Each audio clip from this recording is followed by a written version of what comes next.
Good evening, everyone.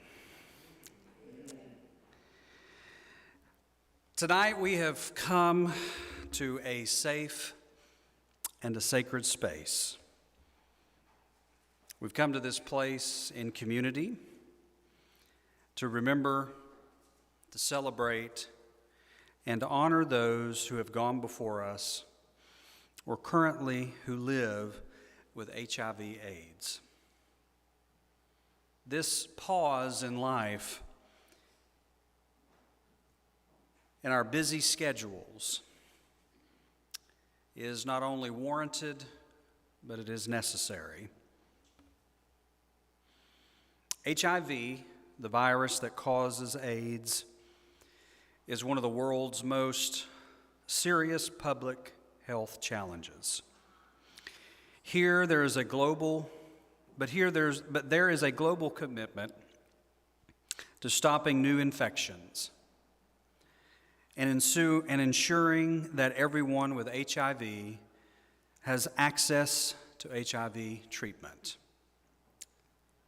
The latest statistics on HIV around the world from UNAIDS includes 39.9 million people across the globe live with HIV/AIDS, reported in 2023. Of these, 38.6 million were adults. 1.4 million were children under the age of 15. In addition, 53% were women and girls.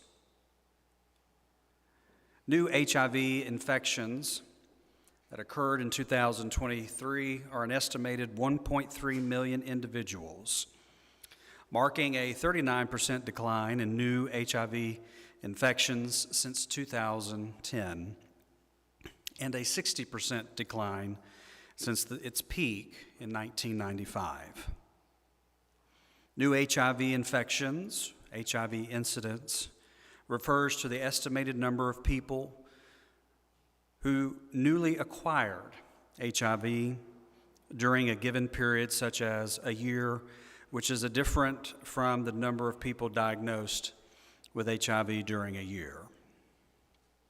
Approximately 86% of people with HIV globally knew their HIV status in 2023. About 5.4 million people did not know that they had HIV and still needed access to HIV testing services. HIV testing is an essential gateway to HIV prevention, treatment, care, and support services. With a global target for HIV status awareness of 95% by 2025.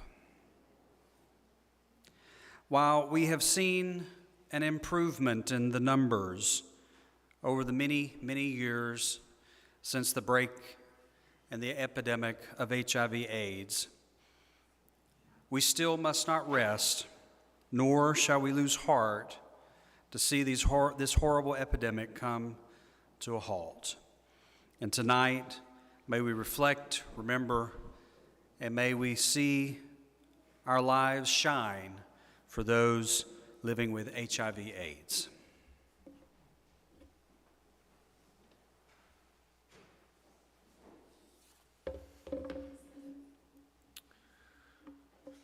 We gather to light the red candle to begin our evening. We do so to bring continued illumination into the world, wisdom to our leaders, healing to our communities, passion into our hearts. We light our AIDS candle to remember that it is the compassionate one, divine source of all that is, burns brightly with us this night and all the days to come. We light this candle to demonstrate the fire of hope that burns within each and every one of us.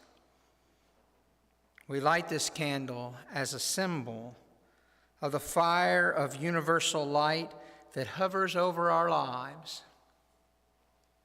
We light this candle in memory of those who have lost their battle with AIDS. We light this candle to honor those who continue to live courageously with HIV and AIDS. We light this candle to light the way for researchers who work tirelessly to discover new life-giving treatments. We light this candle as a hope, as a prayer that a cure for AIDS will soon be found.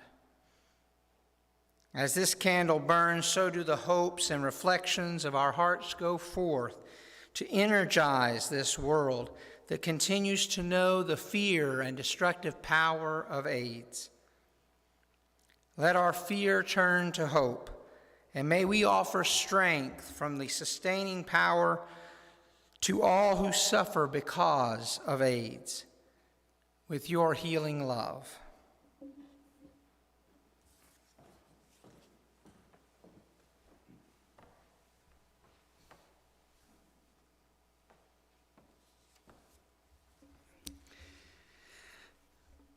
Tonight, on behalf of St. Francis Parish and Outreach Metropolitan Community Church of Our Redeemer, we welcome you to this sacred gathering.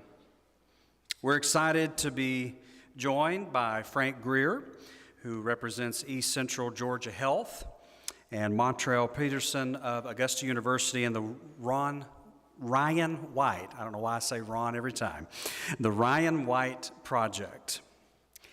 As we gather in this safe space, we gather our many faiths, beliefs, and dreams. We hope for a world that will have compassion for all, that a comfort for our family and friends who live with HIV will be realized in this moment and in the days ahead. It is our desire through our showing here that we offer mercy and grace, peace and love to all. May we have the strength to weep. May we offer love and grace to the grieving. May we offer a hand to the lonely. And may we stand with those dealing with depression. May our love mirror the love of the eternal flame for those who live in fear, who live under stress, and who suffer rejection. May rest this evening and the days ahead be granted to those who have died, and may hope come to all who live with HIV. Our hope and our true desire as we gather on this World AIDS Day is that cures and breakthroughs come to this horrible disease. May we be granted resolve in our reflections, our songs, and meditations tonight. And now I would like to invite Frank Greer of East Central Georgia to come and speak to us for just a moment. Thank you, Frank, for being here this evening.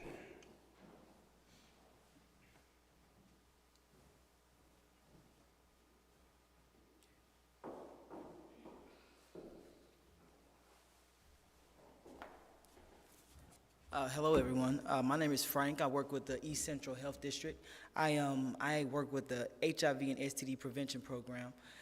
Today is World AIDS Day. Essentially, is the global movement to unite all people from all walks of life against the fight against HIV and AIDS. So our purpose in that role, or Project Impact as the program's called, is to prevent HIV or to help those that are impacted by HIV. In doing so, Project Impact provides education, we provide testing, we provide pre-exposure prophylaxis that provides security against individuals or against contracting the HIV virus for those that may be exposed to it. We also provide a different array of culturally sensitive counseling and education programs to increase awareness about HIV and to prevent the spread of it. Today, the goal is to unite everyone in an attempt and an effort to campaign against the pandemic that we call HIV, guys. If you need anything, I will be providing Pastor Trim with some brochures please reach out to us with any information, any questions that you guys have. If you want any testing, we provide linkage to care, and we also provide education and awareness around the topic as it relates to HIV. Thank you.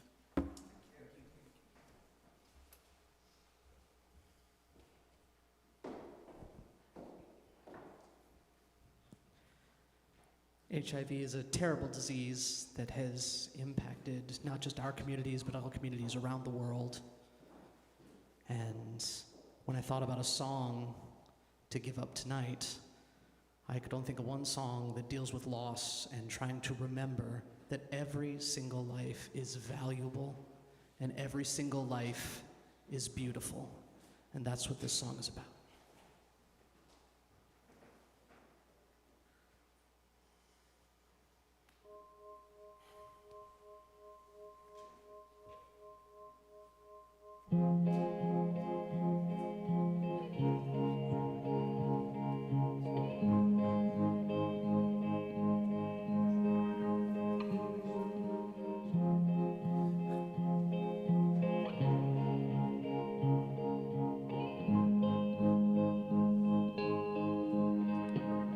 Should have stayed were the signs I ignored.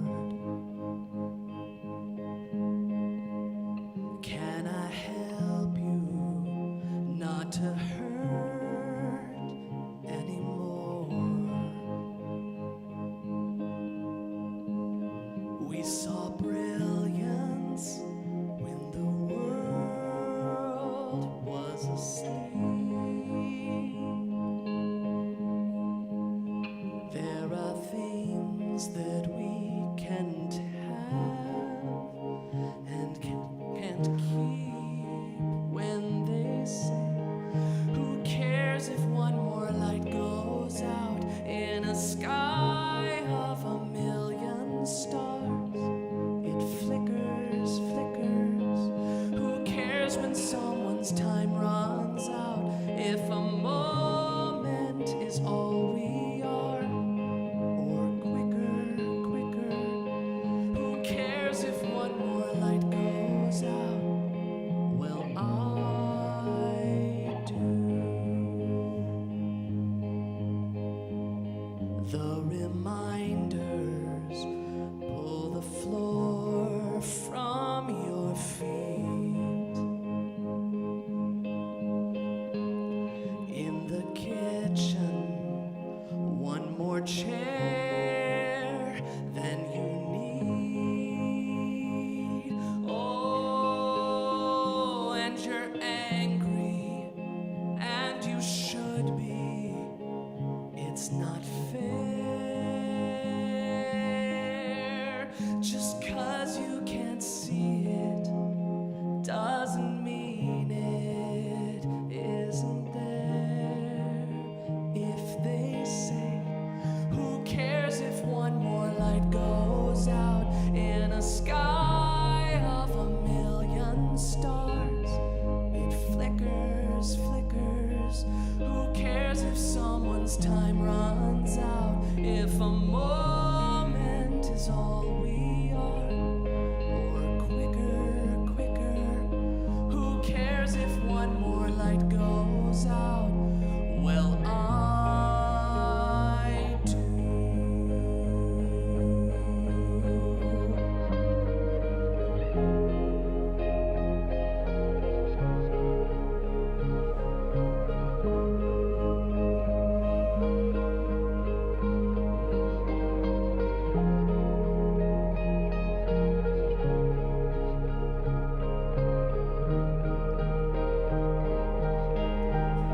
Who cares if one more light goes out in a sky of a million stars? It flickers, flickers. Who cares when someone's time runs out? If a moment is all we are, or quicker, quicker. Who cares if one more light goes out? Well, I do. Well, I do.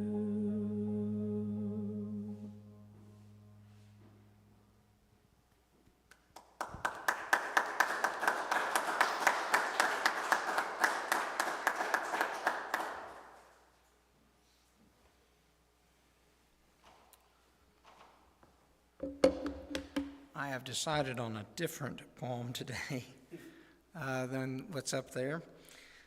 This is Rip My Love by poet Tory Dent, who passed away in 2005 after a long struggle with HIV and AIDS. Let us be apart then, like the panoptic chambers in the IC, patient X and patient Y, our names magic markered hurriedly on cardboard and taped pell-mell to the sliding glass doors. Mary, Donald, Tory, our indication that our presence there would prove beyond temporary, like snow flurry. Our health might be regained if aggressive medical action were taken, or despite these best efforts, lost like missing children, the brambles of poor fortune. The suffering of another's I can only envision through the nemesis of my own. The alarming monitor next door, in lieu of a heartbeat signifying cardiac arrest, prompts a scurry of interns and nurses, their urgent footsteps to which I listen, inert and prostrate, as if subject to the ground tremors of a herd of buffalo or horses, just a blur in the parched and post-nuclear distance. I listen, perhaps the way the wounded will listen to the continuing war, so different sounding than before. The assault of noise now deflected against consciousness, rather than serving as motivation for patriotism and targets. Like fistfuls of dirt loaded with pebbles and rocks thrown at my front door, I knew that the footsteps would soon be running to me also. The blood pressure cuff swaddled around my arm pumped in its dystolic state, independently, like an iced organ ready for transplant. As I witnessed with one circular rove of my eyes, my body now dissected into television sets, like one of those asymmetrical structures that serves as a model for a molecular unity in elementary science class.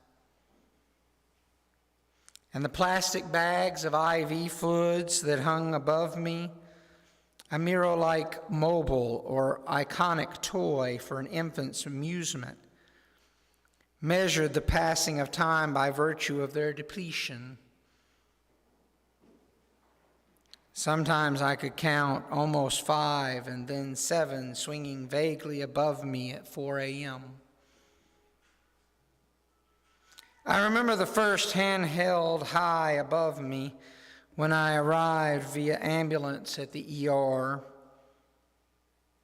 The gurney accelerating as a voice exclaims on the color of my hands, "They're blue!" Another voice, deeper, virtually yells out into the chaos that she can't get a pulse. Several pairs of scissors begin simultaneously to cut off my clothes, their shears working their way upward like army ants, from pant cuff and shirt sleeve, a formulaic move for the ER staff, which, despite its routine, still retains a sense of impromptu in the hurriedness of the cutting, both deft and crude, in the sound of their increased breathing, of their effort intensified by my blood pressure dropping. The numbers shouted out as if into night fog and ocean. It is not a lack of professionalism, but the wager of emotional investment that I feel. One attendant, losing her aplomb for a moment, can't contain herself from remarking, as if I'm already post-mortem, on what a great bra I have. Stretch lace demi-cup, Victoria's Secret, I respond politely in my head. In turn, when they put the oxygen tube into my nose, I thought immediately of Ally McGraw on her deathbed in Love Story and how good she looked in one. And then the catheter where I pissed continually into a bottle like a paraplegic let me in on the male fear of castration. My focus centered entirely on that tube, its vulnerable rigging, which I held on to tenderly throughout the night like something dying against my thigh or something, birthing. I held on through the IV in my forearm, overextended with a kind of pleading, the needle hooked deep into the mainstream vein, the way in deep-sea fishing lines are cast into the darkest waters. My body thrashing about in the river weed of its fluids. The translucent infrastructure of IVs and oxygen tubes superimposed itself upon me like a body double, more virulent and cold, like Leda pinned and broken by her swan, like the abandoned and organ failed, regarding its superior soul ascended. So completely and successfully reconfigured within its technological construct, my body proper no longer existed. My vital signs seemed highlighted in neon, preceded with spiraling vortex of my interiority. The part of me people will say later, that's what they loved when they roam about in the cramped, rare book library of their memory for a couple of minutes and think of Tori. Movement can only be accounted in shadows. Virlio informs us the reconciliation of oneself and one's disappearance. In anachronistic sundial, I turned my profile, and the fluorescent falls unfractured, unmediated into the postmodern tenebrism of absence against absence. My quickening inhalations against my backless gown.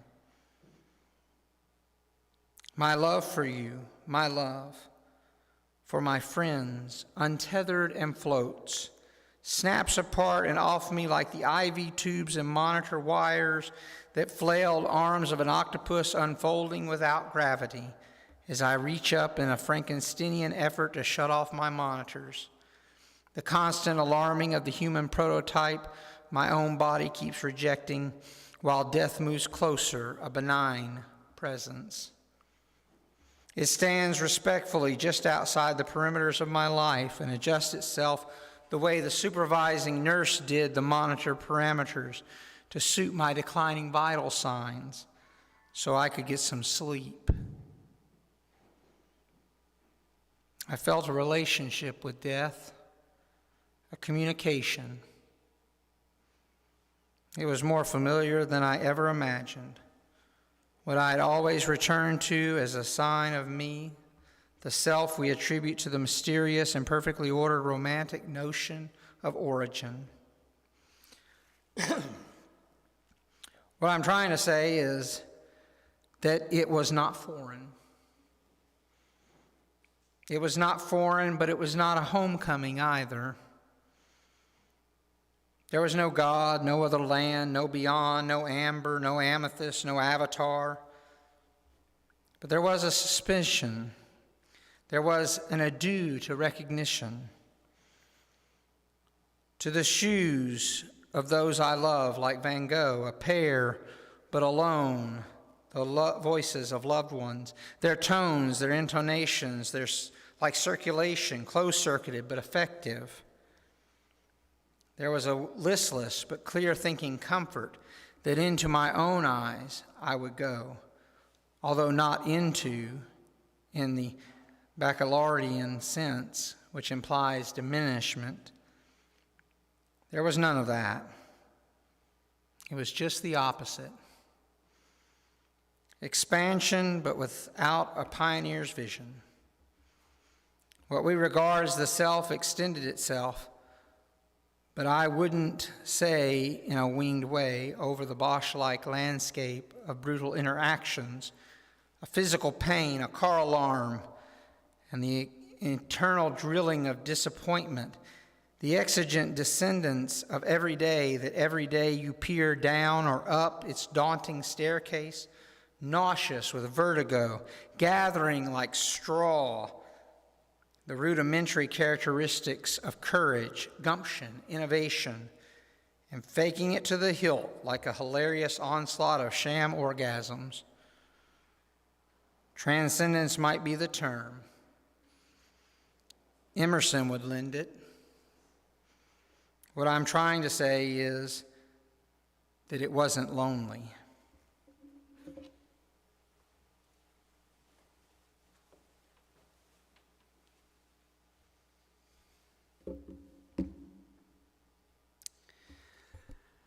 Well, this evening,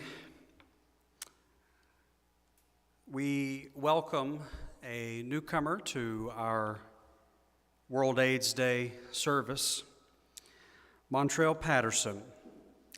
She is a dedicated social worker at Augusta University, where she plays a vital role in the Ryan White HIV/AIDS program. In her position, she ensures that clients living with HIV/AIDS receive their essential antiretroviral medications, proper health coverage, and comprehensive support needed to thrive. Her work reflects a deep commitment to improving health outcomes and eliminating barriers to care for marginalized communities.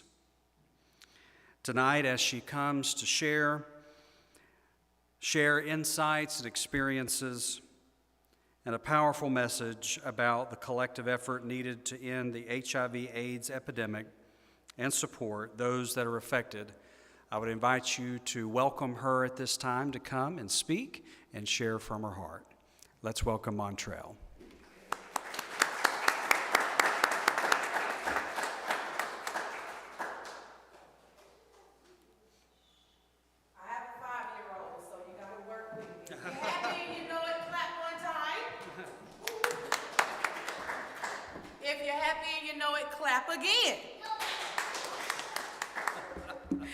You can definitely tell I have a 5-year-old, and I love engagement.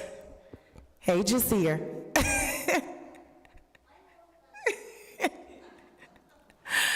Ladies and gentlemen, it is good to be here. Pastor Trim, thank you for having me. Again, it is an honor to be here in front of all of you. I was very nervous when I accepted this opportunity to stand up here today, as this is my very first time doing a public speaking event. Hopefully it won't be my last, but I don't want to take too much of your time. When I got ready to come into the field of HIV, I had no idea what I was getting myself into. As a matter of fact, my cousin, who's actually here to show support with me as well, she is the one that got me to go to a breast cancer walk. And I did not want to go to that walk. I said, I'm gonna lay here and I'm gonna rest. Well, Lord and behold, I got up and I went, and there I was greeted by Miss Lisa Ann Willer, who works at the Department of Public Health, where I formerly worked. And I was curious to know what was DPH, what did they do, and if they had any social work opportunities available, because I needed a job. And so she said to me, I do believe that they have a social work position for Ryan White. I said, I don't want to work for Ryan White. Who is that? So I had to do some research and find out. So time went past. I was introduced to Mr. Dykes, Brandon Dykes, who was my former program manager. And he and I connected, and there I was with my first opportunity working for Ryan White. And that's been history. That happened about 3 years ago, and I've been rocking with Ryan White since. And I must say that I am thrilled to be a part of the environment. I love what I do, and I want to grow in this field and learn more. The more I know, the better. So again, it is an honor to stand before you on today on World AIDS Day. A day of reflection, awareness, and hope. Our theme today is the journey towards zero. Ending the HIV epidemic in our lifetime. This goal embodies hope, resilience, and collective action. Today, more than 39 million people globally are living with HIV. Yet, thanks to advancements in science and unwavering advocacy, we are closer than ever to ending this epidemic. Before I continue, I want to go back and give honor to Pastor Mark Trim for your leadership to this beautiful congregation, for your unwavering support. And a major thank you to Janelle Poe, who is one of the providers at my current employer at Augusta University, who connected Mark Trim and I just over a couple weeks ago. And to my family, my son, my husband, my amazing mother, and all of those that are back at home who was unable to be here today, I just want to say that I love you. Your love and encouragement sustains me. We've made progress. You guys know that, right? In the early days of the epidemic, an HIV diagnosis was often a death sentence. Today, we've made remarkable progress. Antiretroviral therapy allows people living with HIV to lead long, healthy lives. Medications like PrEP have transformed prevention, reducing new infections significantly. Let me share a quick story of a patient who I encouraged to take medication. This was my very first time attending Pride. I had no idea what Pride was. When I started working with Ryan White, they said, Montreal, you've got to go to Pride. I said, I am proud, I'm happy, not realizing that it was this event that honors and gives everybody an opportunity to be themselves. And boy, did I have a time. Well, I was met with this individual who was afraid to get tested. His friends couldn't get him to get tested. Nobody could get him to get tested. So I walked over to this individual and I held him by his hand and I said, it only takes 60 seconds. 60 seconds, you will know your results. 60 seconds, you will know whether you are positive or not. And then he asked the question, and if I am? And I responded, you're going to be walking into a new life. And he got tested. He got tested positive. It wasn't a good look at first.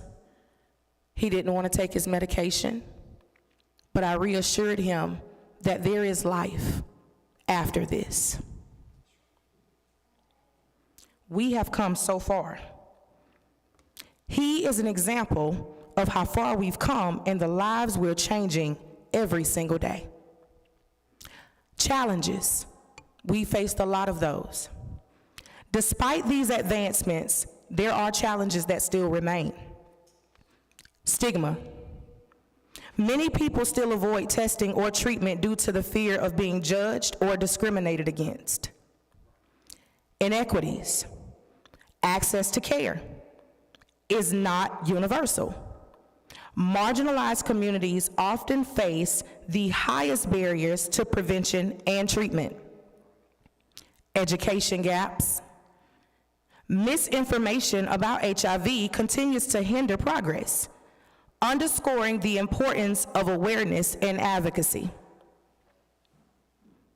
If we are to reach zero, We must confront these challenges head on with compassion, advocacy, and determination. Vision for the future. I like participation. Hold up a 0. So what does the journey towards 0 look like? 0 new infections. This requires widespread education, access to prevention, tools, and routine testing. 0 AIDS-related deaths. Everyone should have access to affordable, life-saving treatment. 0 stigma.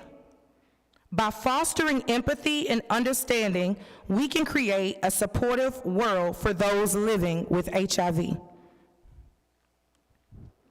None of this is possible without collective action.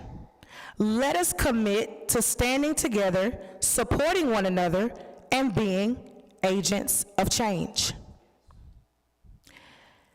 As I reflect on our mission, I am reminded of a song that captures the essence of this movement.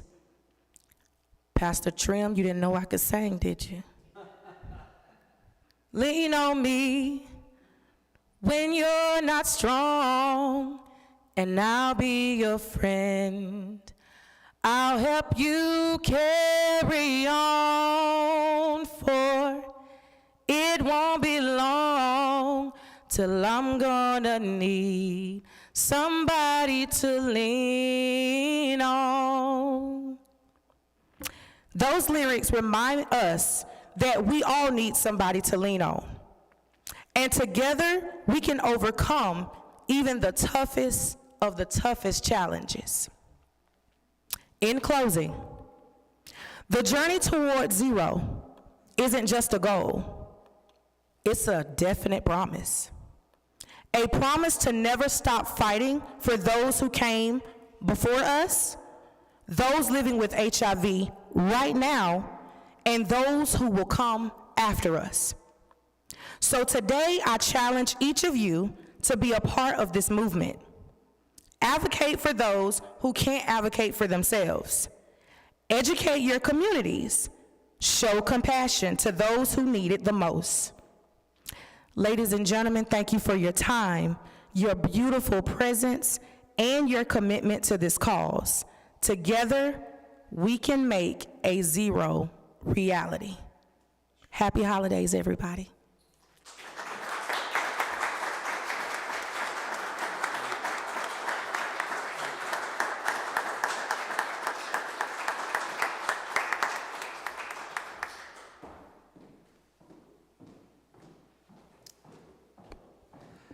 I had a change. Okay, good. We had a change in service, order of service, so I didn't know if it was time for me to stand up and do something or not. Montreal, thank you. Thank you so much for being here, your words, your work, and for the amazing people at the Ryan White Project Center. We're so thankful for all that y'all do on a regular basis. World AIDS Day not only allows us to pause and move towards that 0. It's probably the first time that I've ever been encouraged to get a 0, right? Most of my teachers were like, no zeros here. But we want to, sometimes encouraging 0 is not a bad thing, right? I've had people come to me and say, why have World AIDS Day service? We have pills now. I've had people in our community say that to me, the LGBTQIA. The reason is our history. The reason is current history that's being lived every day. The reason is we're not at 0 just yet. I read a book that I was told about a few years ago, and I've been making a habit of breaking it out before December 1st, and I would encourage you, it's on Amazon, and the name of the book, if you've never read it, by Ruth Coker Burks, All the Young Men. It is a book that takes a journey of a young woman who in the middle of the 1980s and 90s took it as her personal mission to be in the AIDS wards with the young men who were diagnosed with AIDS. And no one would go and be with them because no one knew how this was being transmitted. There's a quote in her book that at this time of the service I want us to remember. Sometimes the bravest thing you can do is just keep breathing. This quote sounds simplistic, but it isn't. From the days of an epidemic that was riddled with ignorance, uncertainty, homophobia, people that were bigoted, this idea, this mindset truly speaks of the strength some had to press through and to live out the best they could unto their last breath. The stories from that decade and that which was to follow are horrific. In hearing how people died alone, unwanted. The ravages of HIV/AIDS in the 1980s and 90s took a toll on the world, threw roadblocks to a movement that was looking to spread the message of love and equality. Many lost their fight and passed into eternity, while those that endured, those that kept breathing, carried with them the scars of loss, the wounds of being rejected. Both those that have moved forward and beyond, and those that remain, that kept breathing, both still speak to us today, and both give us hope for a future where HIV/AIDS are placed in the long-distant past. A story facing adversity, and a story that reminds us that we can come through life stronger. In the next few moments, I want to encourage you to remember those who you may have known that have moved forward, that have moved on, that now live in that eternal existence. And those that are sitting here in this room, and you know of individuals who are currently still fighting that fight to live their best new normal, to live their best life still, and who are hoping for the cure to the disease that has attacked their body. I want to encourage you as we remember those who have gone and those who still live. Let us with hope lend them our strength. On the ribbon that you were passed out, or given as you came into the service, I'm going to ask Leo to go up and down the row, and there's a permanent marker. And I would invite you to write the name of the person that may come to your mind. You may write a couple of names on the ribbon, front, back. And on your way out this evening, I would invite you to the left as you exit the sanctuary is our World AIDS Day tree that will remain up throughout this holiday season. It will carry their names in remembrance, and it will be a moment in which you can write their name and offer your thoughts, your feelings, to mourn and to embrace. As we play this song, I would invite you to write and to remember, and let's observe the silence of our thoughts and the power of this of the words of this song.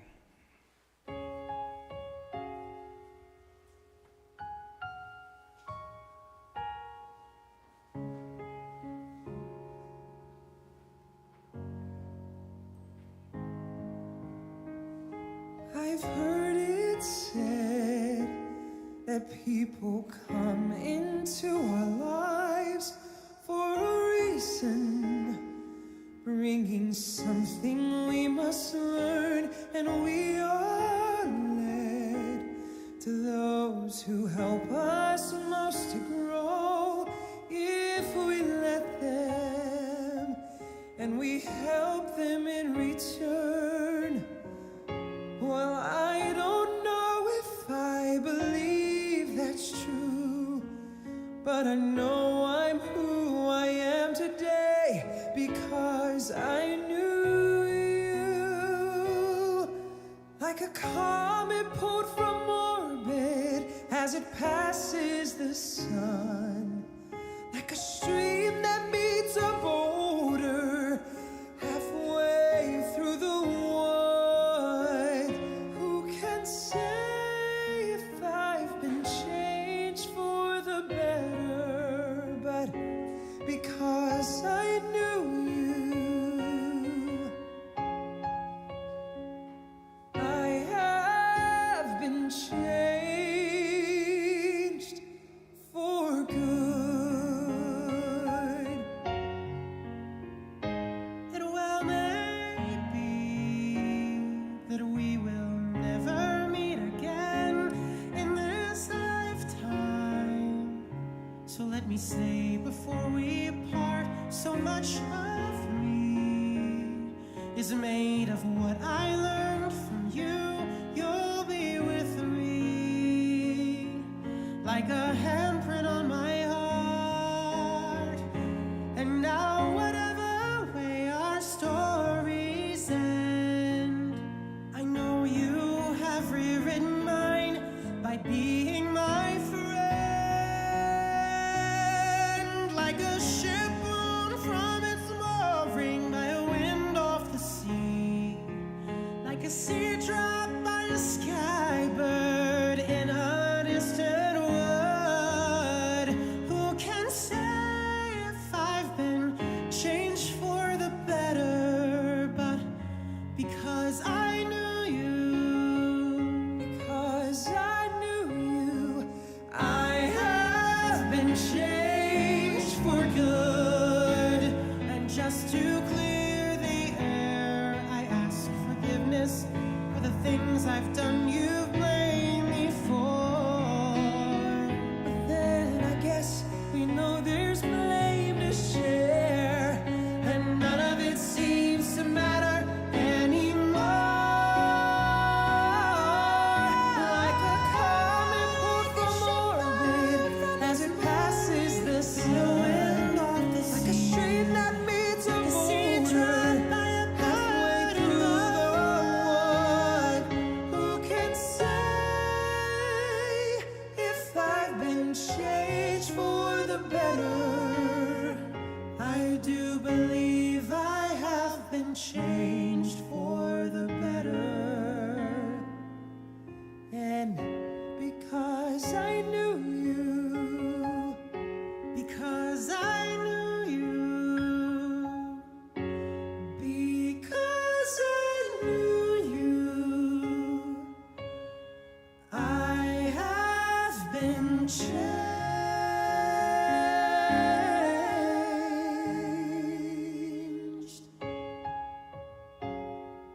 for good.